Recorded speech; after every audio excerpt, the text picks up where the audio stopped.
Гарәп теле иң борынгы һәм иң бай телдәрнең береһе булып һанала. Был тел 20нән ашыу илдә рәсми тел булып тора. Был телдә миллиондарса халык һөйләшә. Шуңа күрә лә был телде дөньяның бөтә кыйтгаларында ла өйрәнәләр.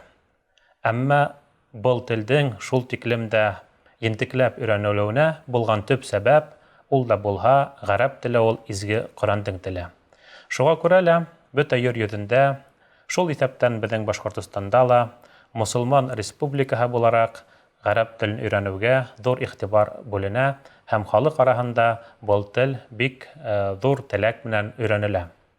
Шуға күрә лә беҙ башҡорт телендә ғәрәп теле дәрестәрен яҙыу ниәт иттек.